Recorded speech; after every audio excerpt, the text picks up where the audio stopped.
Por favor, Luiz, conta um pouco para nós aí, que a história é muito boa. Foi uma grande satisfação poder participar desse programa.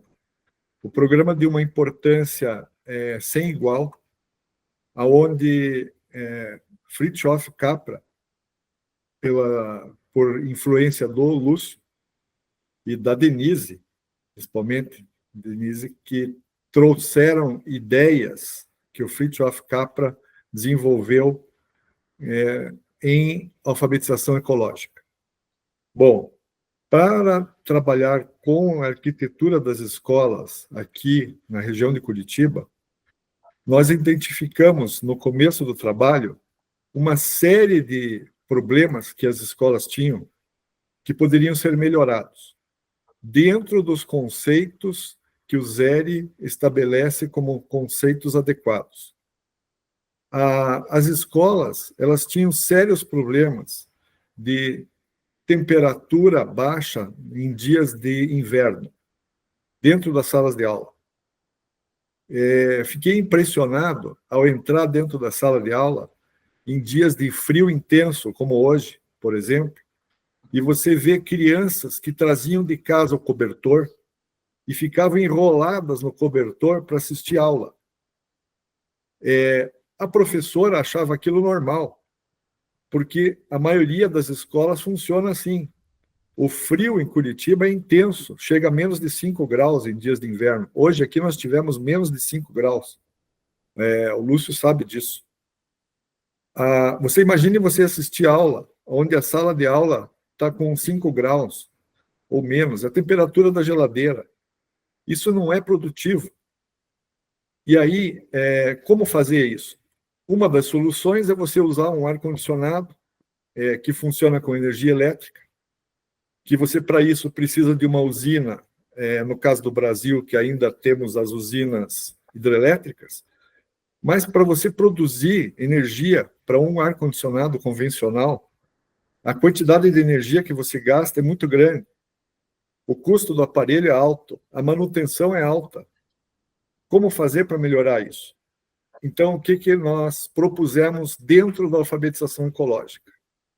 Tudo começava com uma conversa com os alunos, explicando para eles o problema de você instalar um equipamento de ar-condicionado, que é o custo alto para a prefeitura, para o município, para quem paga impostos, é o custo de manutenção, que também é alto. Então, as crianças passavam a entender o custo elevado que você tem, normalmente, para resolver o problema do frio dentro da sala de aula. E aí nós viemos com uma proposta para eles, que os alunos se reunissem e trouxessem de casa caixinhas de leite, Tetra Pak, usadas.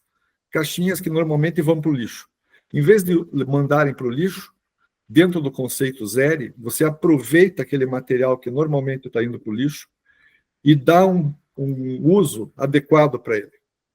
Os alunos, em contato uns com os outros, construíram, dentro da sala de aula, mantas de caixinhas de leite abertas, isso juntando as mesas, com os alunos, eles grampeavam as caixinhas de leite uma nas outras, depois de abertas, e formavam mantas de Tetra Pak. Essa manta foi feita o seguinte: nós convocamos os pais dos alunos para que no sábado, que é o dia que eles podiam trabalhar, eles foram até a escola e, junto com os alunos, colocaram as mantas de Tetra Pak em cima do forro da sala de aula. Bom, o que aconteceu com isso? A temperatura de cada aluno, em média, produz 70 watts. Isso é uma média estimada. Esses watts, vezes o número de alunos que estão dentro da sala de aula, eles podem gerar calor. O que acontece normalmente nas salas de aula é que esse calor vai embora pelo telhado. Você perde o calor. Então, 10 alunos são 700 watts. Tá? Vocês vejam que isso multiplicado pelo número de alunos, que é variável dentro da sala de aula, pode ser uma geração de calor muito interessante, que estava sendo perdida. Com esse projeto, nós conseguimos segurar o calor dentro da sala de aula e o mais importante foi os alunos perceberem que pode-se conseguir reduzir o lixo na hora que você deixa de jogar a Tetra Pak fora, coloca um custo praticamente zero, né, dentro do conceito do zero, né, você está trabalhando com mais isso, e a educação ecológica funciona aí, na hora que o aluno passa a entender a vantagem que tem de você trabalhar dessa maneira. Ele percebe na prática a diferença que deu dentro da sala de aula, ele entende o que ele pode fazer de uma forma adequada ao meio ambiente. Então, esse foi um dos projetos. Nós tivemos muitos projetos, né? Era uma equipe trabalhando, dentro desses conceitos, nós pudemos trabalhar, vou contar rápido aqui para vocês, senão a gente gasta um tempo que não é adequado agora, mas, por exemplo, foi feito um trabalho que chamou muita atenção da imprensa, que inclusive despertou a imprensa local, os melhores jornais fizeram matéria a respeito. Um dos projetos que nós fizemos foi sobre o plantio de chuchu no lado de fora da sala de aula, onde no verão, recebiam muito sol e esquentava demais a sala de aula. Assim como nós tínhamos problema no inverno de muito frio, quando chegava o verão, a sala de aula também aquecia além do adequado e nós tivemos que dar uma resposta a isso. O que aconteceu? As crianças trouxeram alguns chuchus para a sala de aula e elas mesmas plantaram chuchu do lado de fora da sala de aula. Foi plantado do lado de fora, onde existia uma janela muito grande que trazia muito calor para dentro da sala de aula. A outra parte do projeto era trazerem da região bambu. Bambu é muito comum aqui na região metropolitana de Curitiba. Então, os próprios alunos cortaram o bambu e trouxeram para a sala de aula. Aprenderam como tratar o bambu, que é um processo simples, com fogo. Eles mesmos fizeram o tratamento e eles mesmos plantaram o bambu não, eles colocaram as varas de bambu do lado de fora para servir de suporte para o chuchu que cresceu e protegeu a sala de aula do calor. Então, o que aconteceu? Eles entenderam como proteger a arquitetura, o ambiente interno do sol excessivo, né? Isso tudo foi trabalhado com eles em sala de aula, e aí eles mesmos puderam plantar e entenderam como plantar. Nós tínhamos o Ademar Brasileiro, que era um excelente profissional na área de paisagismo, que nos ajudou. Isso fez parte do projeto da alfabetização ecológica. Foi contratado o Ademar Brasileiro para nos ajudar na área de plantio adequado das espécies. De que forma deveria ser feito isso? As crianças aprenderam a plantar, aprenderam a vantagem de sombrear um local que é muito aquecido no verão, e, no final disso, puderam comer o chuchu. Muito chuchu foi produzido no local. Então, fechou o ciclo, né?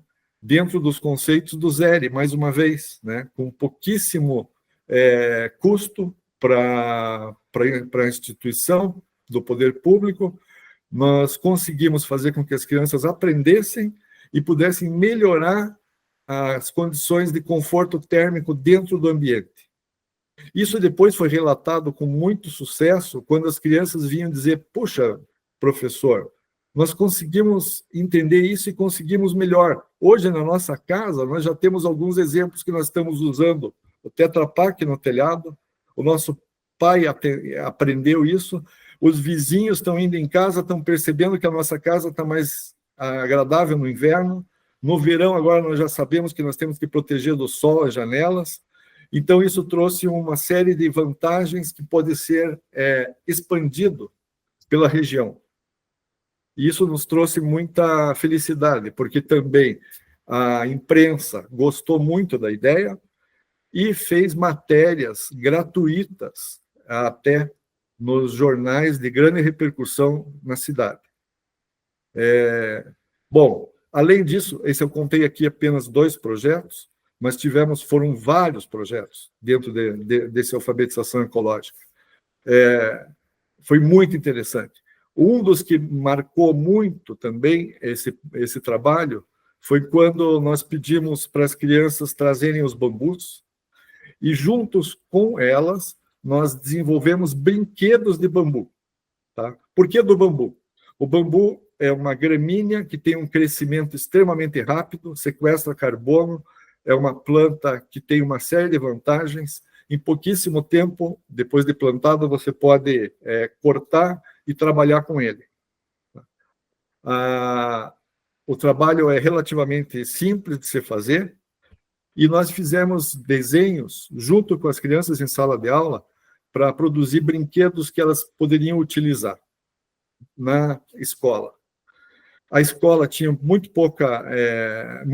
poucos brinquedos que pudessem atender as crianças, e nós conseguimos construir mais de 10 brinquedos. Esses brinquedos foram construídos junto com as crianças. Eles aprenderam as vantagens de utilizar o bambu, aprenderam como fazer para trabalhar e tratar o bambu, e depois eles aprenderam as conexões que devem ser feitas, conexões simples que as crianças mesmo conseguem entender como fazer. Um dos brinquedos que chamou muita atenção era o observatório. O observatório era como se fosse um estrado de bambu colocado no chão, onde a criança deitava em cima dele e, olhando para o chão, ela podia perceber as formigas, podia perceber o trabalho das formigas no chão, e elas podiam ficar minutos e minutos observando isso. Tá? Ao elas se virarem contra o chão, elas podiam ver as estrelas à noite e podiam ver as copas das árvores, com os passarinhos voando para todo lado. Isso tudo trazia uma sensação de interesse muito grande das crianças pelo que foi feito. O Fritjof Capra, quando chegou no final desse trabalho, o Zeri, junto com a Prefeitura de Curitiba, conseguiram trazer o Fritjof Capra em Curitiba para ele ver o trabalho que estava sendo feito. E ele viu o trabalho e ficou muito impressionado, gostou muito do que ele viu. Isso despertou um interesse tão grande que o trabalho foi incluído nesse concurso internacional e acabou recebendo um prêmio em Estocolmo como uma das melhores trabalhos em escolas do mundo. Isso foi graças à insistência desse grupo fantástico que trabalhou. O grupo tinha coordenação de pessoas de altíssimo nível, e isso vai ficar marcado para sempre. A gente sabe, e isso faz parte do meu currículo, eu tenho muito orgulho de ter trabalhado nesse evento. E sou muito grato a isso. Lúcio, podemos continuar com mais algumas ideias que foram desenvolvidas. Vocês veem, assim, o entusiasmo do Luiz não é só no falar, não é só no pensar, é na ação.